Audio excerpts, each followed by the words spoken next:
محمد محمد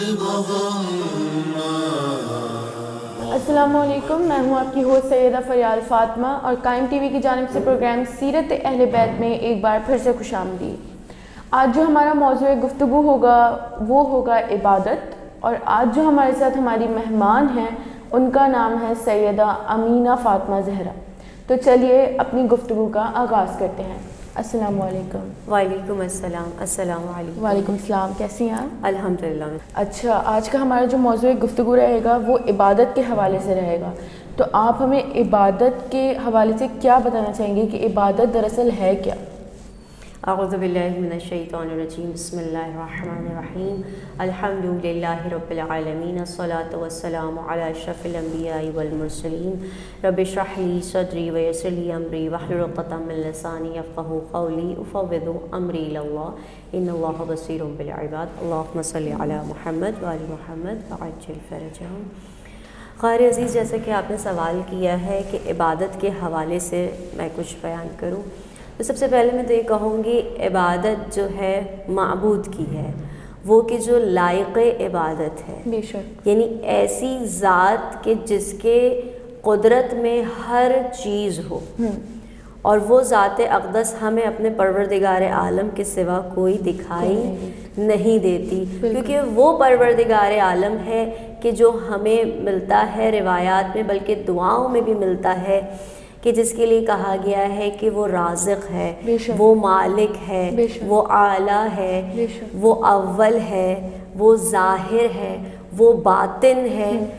اور ہم یہ بھی دیکھتے ہیں کہ وہ پروردگار عالم کہ جو بندے کی شرک سے زیادہ اس کے قریب ہے، کہ جو ہر لمحہ اپنے بندے سے قریب ہے، تو لائق عبادت ہے خدا بند عالم کی ذات کہ جو جس کے سوا کوئی معبود نہیں، اور وہی ہے جو لم یلد اور ولم یولد ہے، وہی ہے جو کفواً احد ہے۔ اور یہ تمام تعریفیں جو ہیں، یہ تمام چیزیں اس خدا کی ذات اقدس کے لیے ہی ہیں کہ جس کی ہم سب عبادت کرتے ہیں۔ یہ تمام چیزیں ہمیں خدا کی عبادت کی طرف متوجہ کرتی ہیں کہ یہی پروردگار عالم ہے جو لائق عبادت ہے کہ جس کی ہمیں عبادت کرنی چاہیے۔ ہم اپنے اسلام میں دیکھتے ہیں، اسلام کی تاریخ میں ہم دیکھتے ہیں کہ لوگ عبادت میں مشغول رہتے تھے، ساری ساری رات عبادت کرتے تھے، تو عبادت میں ایسا کیا ہے؟ دراصل عبادت کی فضیلت کیا ہے؟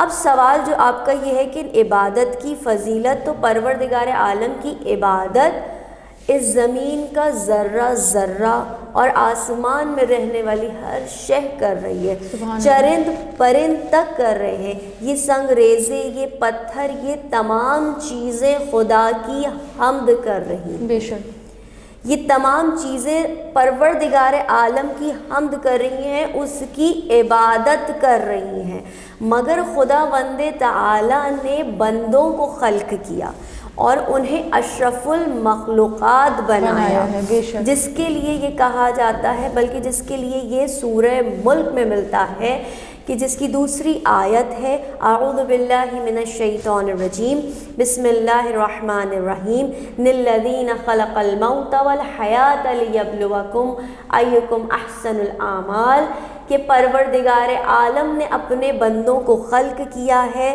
تاکہ وہ یہ دیکھے کہ تم میں سے سب سے اچھے اعمال لانے والا میری طرف کون ہے، سبحان اللہ، تاکہ جس کی بنا پر جو ہوں میں اپنے بندے کو سزا اور جزا دوں۔ اور وہ پروردگار عالم کی جو غفور الرحیم ہے، اس سے بڑھا کوئی نہیں ہے، وہ پروردگار عالم ہے۔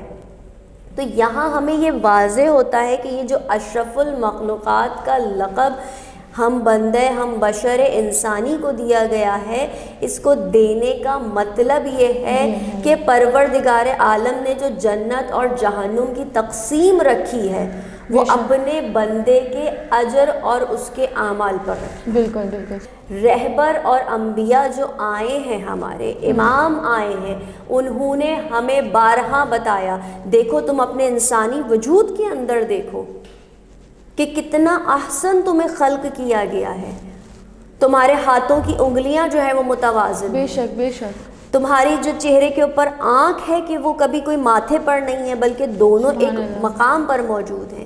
تمہارے جو اذن ہے، جو تمہارے کان ہے، وہ ایک مقام پر موجود ہے. اور ان میں سے کوئی اگر ایک چیز نہیں ہے تو تمہیں پتہ چلتا ہے کہ اس کی محرومی ہمارے لیے کیا ہے. تو وہ پروردگار عالم جو احسن الخالقین ہے، جو احسن خلق کرنے والا ہے، وہ پروردگار عالم، تو اپنے اندر دیکھو کہ اس پروردگار عالم نے تمہارے اندر کتنی چیزیں رکھی ہیں. تو یہ کہنا کہ اپنے آپ کو دیکھ کے، لوگوں کو دیکھ کے خدا کو پہچاننا، خدا کی نشانیوں کو تلاش کرنا، یہ تو رہبر اور انبیاء بھی ہمیں بتا رہے ہیں، امام بھی بتا رہے ہیں. بے شک. کیا تم نے نہیں دیکھا اپنے سے پچھلی قوموں کے اندر؟ یعنی یہ مثالیں ہمیں ملتی ہیں. اور انسانی وجود سے مثال جو نکالی جا رہی ہے کہ اگر ایک انسان، نہج البلاغہ میں مولا علی کہہ رہے ہیں کہ اگر تم ایک چونٹی کو دیکھ لو، ایک چھوٹی سی چونٹی کو دیکھ لو، تو وہ چونٹی بھی جو ہے وہ اپنے اندر دماغ، دل رکھتی ہے. سبحان اللہ. اس کے بھی اعضاء کامل ہیں اگر تم اسے دیکھو. سبحان اللہ. یعنی ایک چھوٹی سی شے بھی جو ہے، بالکل بے شک بے شک. تو پھر وہی ذات ہے کہ جو لائق عبادت ہے. خدا بند تعالیٰ کی ذات ہے کہ جو لائق عبادت ہے. بے شک. کہ یہ اس کی فضیلت ہے کہ وہ رب ہے، کہ جو ایسا خالق ہے کہ اس کے سوا اس جیسا نعم البدل نہ تو ملا ہے نہ کبھی ملے گا. بالکل. تو یہ عبادت کا جو سلسلہ ہے، جیسے آپ نے ابھی کہا کہ عبادت کی اتنی فضیلت ہے، اللہ تعالیٰ نے ہمیں اتنی نعمتیں دی ہیں، اتنی نعمتیں عطا کی ہیں کہ جن کا اگر ہم شکر ادا کرنا چاہیں تب بھی ہم نہیں کر سکتے. تو اگر ان نعمتوں پر کوئی ایک بندہ، ایک خاکی بندہ اگر غور کرنا شروع کرتا ہے تب وہ اللہ کے سامنے سجدہ ریز ہو جاتا ہے. تو یہ سجدے کا سلسلہ، یہ عبادت کا سلسلہ، نمازوں کا سلسلہ کہاں سے شروع ہوا؟ اگر ہم دیکھیں تو دیکھیں خدا بند تعالیٰ کی ذات ہم بندوں تک پہنچانے والا کون ہے؟ ہم بندوں کو خدا سے روشناسی کرانے والا کون ہے؟ ہمیں خدا سے آشنا کرانے والے کون ہیں؟ ہمارے انبیاء ہیں، ہمارے معصومین ہیں، بے شک ائمہ معصومین علیہم السلام ہیں.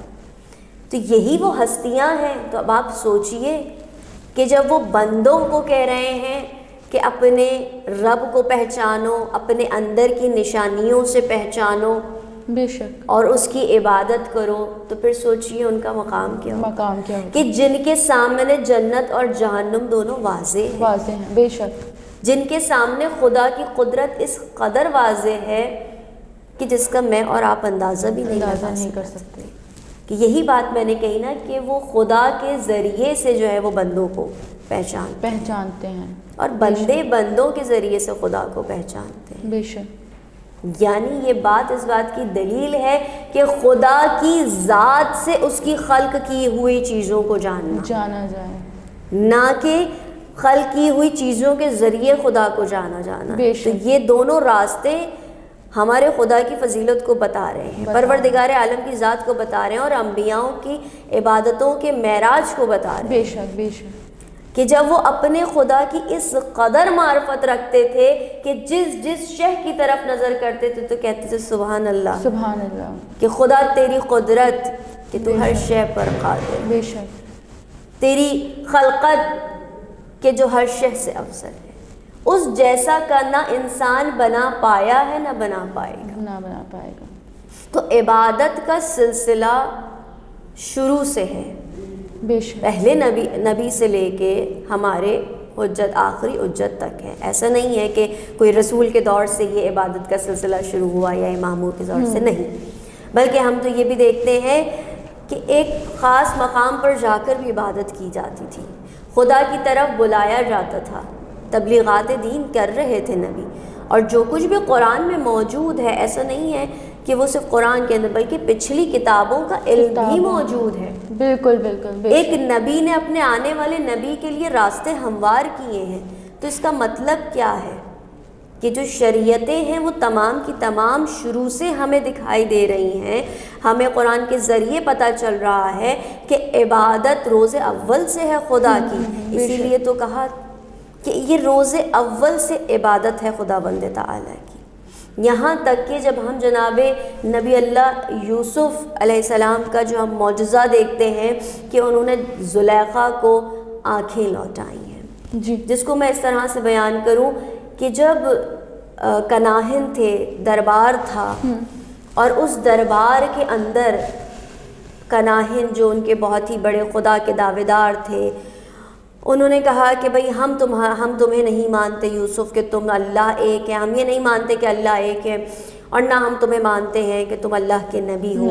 کچھ ایسا کرو کہ ہمیں پتہ چل جائے کہ خداوند تعالیٰ کی ذات موجود ہے. بے شک. کہا کیا کیا جائے؟ کہا اچھا زلیخا کی آنکھیں جا چکی ہیں، ان کی آنکھوں کو واپس پلٹا دو. اپنے خدا سے کہو کہ ان کی آنکھوں کو واپس پلٹا دے.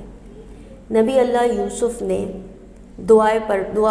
خدا سے دعا کی اور خدا کو اس کی عظمت و جلالت کا واسطہ دیا. یہاں یہ دیکھا گیا کہ جناب زلیخا جو وہاں موجود تھی ان کی بینائی واپس آ گئی، جو نابینا تھی وہ بینا ہو گئی. سبحان اللہ. کناہن نہیں مانے، کہتے نہیں آپ کوئی ساحر ہیں، جادوگر ہیں، آپ یقیناً کوئی جادو کر رہے ہیں.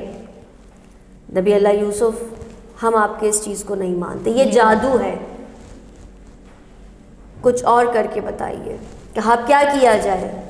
کہا یہ بوڑھی ہو چکی ہیں، یہ سن رسیدہ ہو چکی ہیں، ان کی جوانی لوٹا. سبحان اللہ. اب جو آپ کے شانے پہ پڑا کپڑا تھا اب آپ نے ان کے چہرے کے اوپر ڈالا، ابا کا مسلح بچھا لیا اور عبادت میں مشغول ہوئے، سجدہ ریز ہو گئے. کیا بات. جب سجدہ ریز ہو گئے اب آپ نے خدا کی عظمت و جلالت کا واسطہ دیا، کہا خدا تو ہی قادر ہے، سبحان اللہ، تو ہی قدرت رکھتا ہے، میں تیرا نبی ہوں، مجھے جو کچھ عطا کیا ہے تو نے اپنی قدرت سے عطا کیا.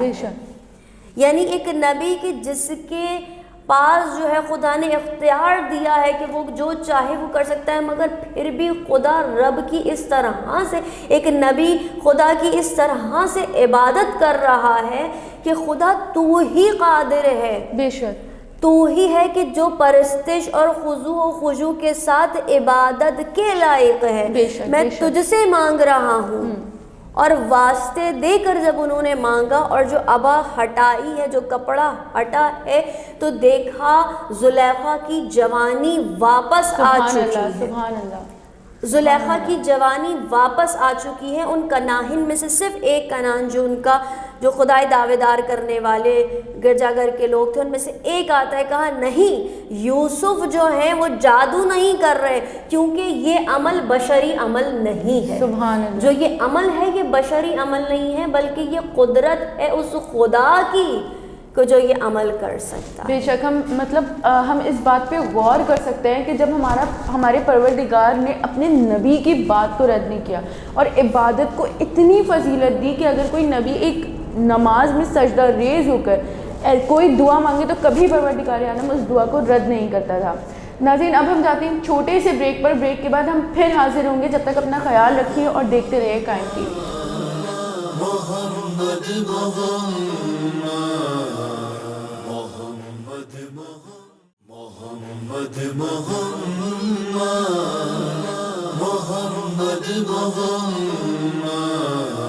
السلام علیکم. قائم ٹی وی کی جانب سے پروگرام سیرت اہل بیت میں ایک بار پھر سے خوش آمدید. بریک سے پہلے تک ہم نے جناب یوسف کے حوالے سے گفتگو کی اور اب میں محترمہ آپ سے یہ پوچھنا چاہوں گی کہ جب پروردگار عالم نے اپنے نبی کے سجدہ ریز ہونے پر ان کی دعا کو رد نہیں کیا، ایک عورت کی بینائی اسے لوٹا دی، اس کا گزرا ہوا دور اسے لوٹا دیا، تو ہم انسان، بے شک ہم اشرف المخلوقات ہیں، لیکن کیا ہم انسان اپنے آخری نبی حضرت محمد صلی اللہ علیہ وآلہ وسلم کی بتائی گئی ہدایات پر چل رہے ہیں؟ کیا ہم اس کو فالو کر رہے ہیں یا نہیں؟ خیر عزیز، بالکل آپ کا سوال بہت خوب ہے کہ جس کے لیے ہمیں جو جملہ تھا آپ نے کہا کہ ان کا دور نہیں بلکہ ان کی جوانی کو واپس لوٹا دیا گیا، ان کی جوانی کو واپس لوٹا دیا گیا. یہ ایک معجزہ خداوند تعالیٰ نے اپنے نبی کے ذریعے دکھایا ہے. بے شک کہ وہ خدا اس قدر قادر ہے کہ وہ تمہاری بڑھاپے میں بھی تمہاری جوانی لوٹا سکتا ہے. بے شک. اس خدا کی قدرت میں کوئی بھی کمی نہیں ہے. وہ بے نیاز ہے، وہ کسی جتنا کا ہم غور کرنا چاہیں بالکل وہ کسی کا محتاج نہیں ہے، بے شک بندہ محتاج ہے اس کا، بندہ محتاج ہے، بے بندہ شک محتاج ہے۔ اور نبی اس معرفت کے ساتھ مانگ کے، انبیاء اس معرفت کے ساتھ مانگ کر ہمیں یہ بتا رہے ہیں، ائمہ معصومین انبیاء کرام ہمیں یہ بتا رہے ہیں کہ دیکھو خدا کی ذات کس قدر مقدس ہے۔ پھر ہماری عبادتوں کے اندر ہم جو اشرف المخلوقات ہیں، ہم اشرف المخلوقات اس ہی بنا پر ہیں کہ ہم علم رکھتے ہیں، ہمارے اندر خدا نے علم کی صلاحیت عطا کی ہے۔ بے شک وہ خدا عالم ہے تو اس نے اپنے بندے کے اندر بھی اس علم کی صلاحیت رکھی ہے کہ وہ اس قدر علم رکھتا ہے کہ وہ دیکھ کر ہر چیز کو سمجھ کر اس چیز پر عمل کرتا ہے۔ بے شک نادان نہیں ہے انسان، انسان اگر غلطی کر رہا ہے تو اس کا بھی اسے علم ہے، علم ہے۔ اب وہ غلطی کے ایک الگ معنی ہے کہ کیا اس نے عمدن کری، جان بوجھ کے کری، یا واقعاً اس سے ایک ایکسیڈنٹلی ایک ایسی چیز ہو گئی کہ جس کی وجہ سے جس کو ہم کہیں کہ سہون ہوئی۔ بہرحال یہ ایک غلطی کا موضوع ہے، تو وہ غلطی اس کو احساس ہونے کے بعد جب اس کی وہ مغفرت مانگے، خدا سے معافی مانگے اور پھر دوبارہ نہ کرے تو خدا اس کو اس کا اجر عطا کرتا ہے۔ یعنی انسان، جو کہ میں نے شروع میں ہی کہا، للذین خلق الموت والحیات لیبلوکم ایکم احسن الاعمال وہو العزیز الغفور۔ یہ جو میں نے آیت کریمہ آپ کے سامنے سورہ ملک کی رکھی ہے، یقیناً اس کو سب پڑھتے ہیں، اور اگر مجھ سے کوئی اس کو بیان میں کوئی غلطی ہوئی ہو تو یقیناً سننے والے اس آیت کو جا کر دیکھ لیں، کیونکہ میں بھی ایک بشر انسانی ہوں، ہم سے بھی کوتاہیاں اور غلطیاں ہو سکتی ہیں۔ تو یہ آیت ہمارے پاس وہی بات آ گئی کہ ایک غلطی ہوتی ہے، مطلب انسان جان بوجھ کر کرتا ہے، اور پھر یہ کرتا ہے کہ خدا ہماری دعاؤں کو قبول نہیں کر رہا، خدا ہماری نمازوں کو قبول نہیں کر رہا۔ نہیں، ایک یہ جو ہم نے بات کری کہ ہماری عبادتیں جو ہیں، ہماری عبادتوں کا معیار کیا ہے، جب ہم یہ دیکھ رہے ہیں کہ انبیاؤں کی عبادتیں، ائمہ معصومین کی عبادتیں، کہ اہل بیت کے گھر میں ہمیں یہ نظر آتا ہے، چاہے وہ امیر المومنین ہو، چاہے وہ امام حسن ہو، چاہے وہ امام حسین ہو، چاہے وہ علی زین العابدین ہو، چاہے وہ امام محمد باقر ہو، یہاں تک کہ حجت خدا امام محمد مہدی عجل اللہ تعالیٰ فرجہ الشریف ہو، ہر امام کی عبادت ہمیں معراج پر نظر آتی ہے۔ یہاں تک کہ مولا علی کے فضائل میں ہے کہ جو آپ کے تیر لگا تھا، وہ تیر کیسے نکالا جائے، اس کو کس طرح سے نکالا جائے، تو آپ یہ کہا گیا کہ جب علی مشغول عبادت ہو تو ان کے پیر سے وہ تیر نکال لینا۔ یعنی یہ اس قدر ایسی سطح کی عبادت ہے، ایسی بلندی کی عبادت ہے کہ جس کا اندازہ میں اور آپ نہیں لگا سکتے، کہ خدا کو بہترین طریقے سے جاننے والی یہ ہستیاں ہیں۔ یہاں تک کہ ملتا ہے کہ جب مولا علی، جب امام زین العابدین سے کہا گیا کہ مولا آپ کی میراث ہے، آپ کی میراث ہے جنت، تو آپ خدا کی اس قدر عبادت کیوں کرتے ہیں؟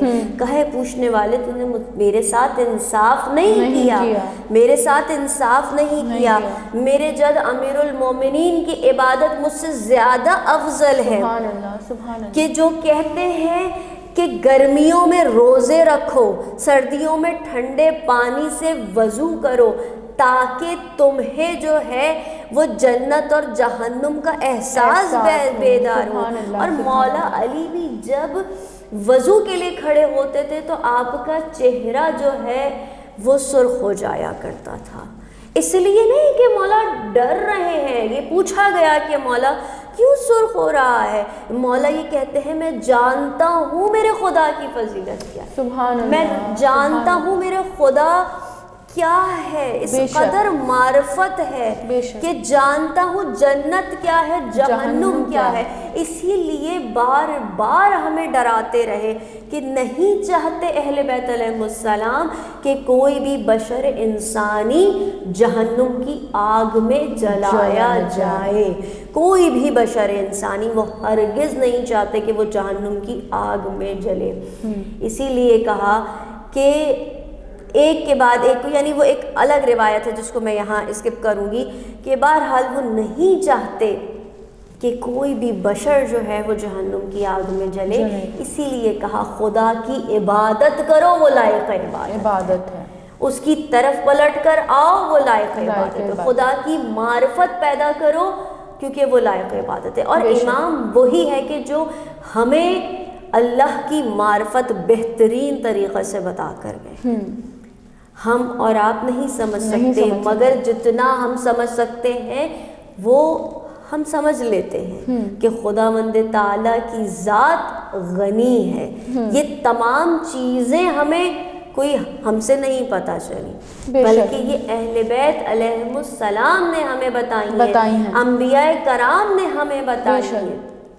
انہوں نے اپنی عبادتوں کے ذریعے ہمیں یہ چیزیں بتائی ہیں کہ جب عبادت کے لیے کھڑے ہوتے، امام زین العابدین علیہ السلام کا ملتا ہے کہ جب امام بیمار ہوئے تو کہتے ہیں پروردگار عالم میں کس چیز کو تیری نعمت سمجھوں، تیری رحمت سمجھوں، اپنی بیماری کو کہ جس میں تو گناہوں کو معاف کر رہا ہے، یا اپنی صحتیابی کو کہ جس میں تو میری عبادتوں، یقیناً بیماری میں بھی امام عبادت کر رہے ہیں مگر صحتیابی بھی تیری دی ہوئی ایک نعمت ہے پروردگار عالم۔ یعنی دونوں چیزوں کو کہ انسان کو جو چھوٹا سا ایک بخار ہوتا ہے، یہ جو ہمیں بخار ہوتا ہے، یہ بخار جہنم کی آگ کو بجھاتا ہے، یہ معصوم علیہ السلام۔ سبحان اللہ، سبحان اللہ، کہ اللہ نے تو ہمارے لیے ہر چھوٹی چھوٹی چیز پر اجر رکھا ہے۔ رسول خدا ہر چھوٹی چھوٹی چیز کے اوپر جو ہے وہ جنت بانٹ رہے ہیں۔ آپ اس بات کا اندازہ کیجئے کہ جہنم سے کس طرح سے ہمیں انبیاء کرام اور اہل بیت علیہم السلام بچائے چلے جا رہے ہیں۔ اور مطلب ہم ہر لحاظ سے ہم دیکھ سکتے ہیں کہ ہمارے پروردگار عالم نے اول تو ہمیں اشرف المخلوقات بنایا، اور پھر یہ کہ پروردگار عالم نے ہمیں ذہن جیسی، ہمیں عقل جیسی نعمت سے نوازا کہ جس سے ہم صحیح غلط، اچھائی برائی کا فرق کر سکتے ہیں، کیا چیز صحیح ہے کیا چیز غلط ہے، ہم اس کا اندازہ لگا سکتے ہیں۔ لیکن پھر بھی کیا ہمارا کردار ایسا ہے کہ ہم کہہ سکیں کہ ہاں ہم اہل بیت ہیں، ہم مومن ہیں، ہم ایسا کہہ سکتے ہیں، ہمارا کردار ایسا ہے، ہماری عبادتیں ایسی ہیں کہ ہم یہ بات دعوے سے کہہ سکیں کہ بھائی ہم مومن ہیں، ہم مولا علی کے چاہنے والے ہیں، ہم امام حسین کے چاہنے والے ہیں۔ ہمارا کردار ابھی تک ایسا نہیں ہو پایا ہے کہ ہم خود کو اس طرح، ہم اس مقام پہ کھڑے ہو کے کہہ سکیں کہ ہاں ہم اہل بیت کے چاہنے والے ہیں۔ تو آپ ہمیں اس حوالے سے بیان کریں کہ کیا صرف نمازیں پڑھ لینا، سجدہ ریز ہو جانا، اور آپ یہ دیکھیں کہ ابھی اتنی اچھی بات آپ نے کہی کہ پروردگار عالم بیماری تک میں، کہ جس میں ہم ہائے اللہ ہم پر مصیبت ڈال دی، ہم ہی کیوں بیمار ہو گئے، جس میں ہم ایسے کلامات اپنے منہ سے کہتے ہیں، اس حالت میں بھی پروردگار عالم ہمارے گناہوں کو معاف کر رہا ہے۔ مطلب کتنا رحمان ہے وہ ہم پر، کتنا رحیم ہے ہم پر، اور ہم کیا کر رہے ہیں؟ ہمارے صرف سجدہ کر لینا کافی ہے یا ہمارے کردار کو، ہمارے اعمال کو بھی ایسا ہونا چاہیے؟ دیکھیں جب آپ بات کر رہی ہیں، اور یہ جو عبادت ہے، عبادت کیا ہے اصل خود اگر ہم دیکھ رہے ہیں، اور ہماری گفتگو پوری ہے عبادت کو میں کہتی چلی آئی کہ خدا کی ذات ہے جس کو پہچانوایا جا رہا ہے، جس کو انبیاء کرام پہچانوا رہے ہیں، جس کو ائمہ معصومین پہچانوا رہے ہیں، مستقل یہ گفتگو کرتے چلے آنا۔ اور یہاں جو آپ نے بہت خوب احسن سوال کیا ہے کہ ہم کیا کر رہے ہیں، خود عبادت کے سجدہ ریز ہو جانا۔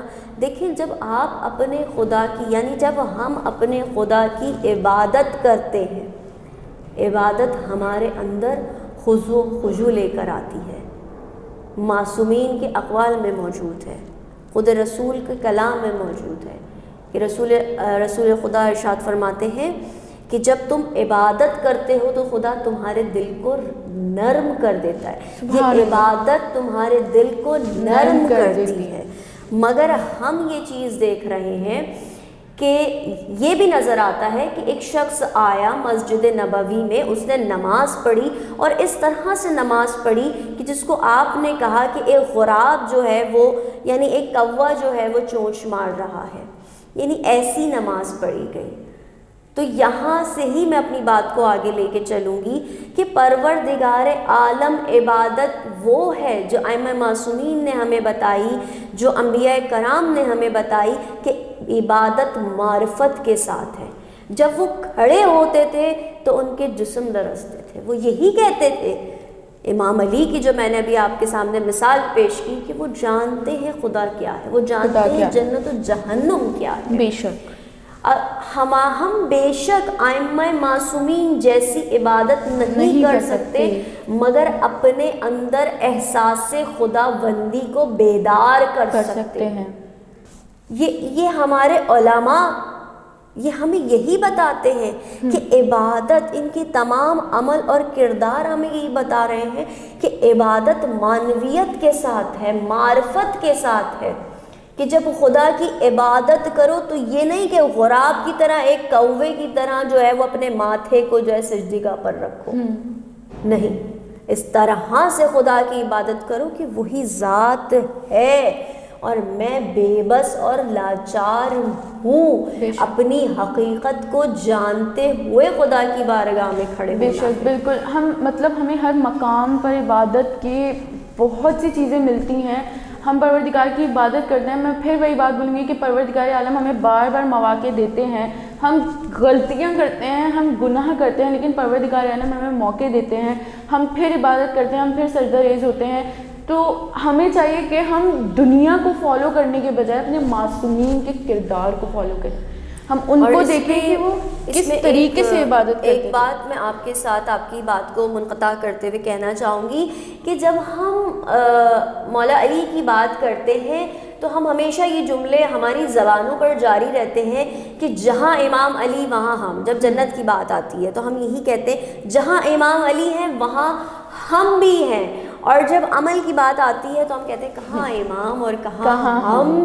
تو یہی چیز ہے کہ ہمیں اپنے کردار کو سنوارنا ہے، اپنی عبادتوں کے اندر تاثیر پیدا کرنی ہے، اس کے اندر معرفت پیدا کرنی ہے، تاکہ ہمارے دل پاک ہوں، ہم خلوص نیت کے ساتھ خدا کی بارگاہ میں کھڑے ہوں اور ہماری عبادت جو ہے وہ قبول ہو۔ دوسری بات جو ہمارے کردار کے اوپر آپ نے مجھ سے کی تھی، کہ اس کو بھی میں تھوڑا سا وقت آپ سے زیادہ لے کے اجازت طلب ہوں، کہ ہمارے کردار کو جب انسان مصلی پر کھڑا ہوتا ہے اور اسے یہ معلوم ہوتا ہے کہ میں اپنے رب کے آگے کھڑا ہوں، تو وہ کھڑا ہونا اس کے مصلی کے بعد اس کی عبادت کو کیسے بچاتا ہے کہ جب وہ کسی بھی امر کو انجام دیتا ہے، کیونکہ ہمیں یہ ملتا ہے کہ جو اب آپ کام کرتے ہیں تو یہ بھی ایک عبادت ہے، اس میں بھی ذکر خدا اپنی زبان پہ دل میں آپ پڑھتے، ہم پڑھتے رہیں، ہم ان کو جاری رکھیں۔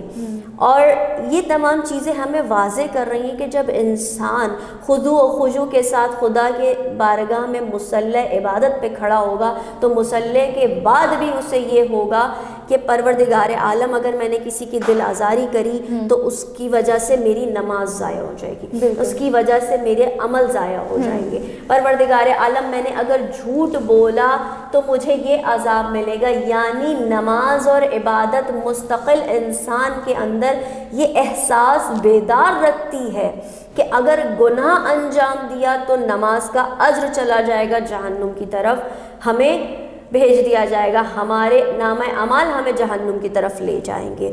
تو اگر معرفت کے ساتھ نماز ہوگی، معرفت کے ساتھ عبادت ہوگی تو انسان کا دل ہمیشہ نرم رہے گا، وہ گناہوں سے پاک رہے گا۔ اور آخر میں یہی دعا ہے پروردگار عالم کی ذات سے، خداوند تعالی ہم سب عبادت کرتے ہیں، میں یہ ہاتھ جوڑ کے کہتی ہوں کہ خداوند تعالی ہم سب عبادت کرتے ہیں، ہماری عبادتوں میں معنویت پیدا بے شک ہمیں ایسا بنا دے کہ جیسا تو چاہتا ہے، جیسا ہمارے امام نے ہمیں تعلیمات دی ہیں، جیسا انبیاء کرام نے ہمیں تعلیمات دی ہیں، ہمیں ان تعلیمات پہ عمل کرنے والا بنا دے پروردگار۔ بے شک بالکل اگر ہم مومن ہیں تو ہمیں چاہیے کہ ہم اپنے کردار کو ایسا بنائیں کہ ہمیں پتہ چلے کہ ہم مومن ہیں۔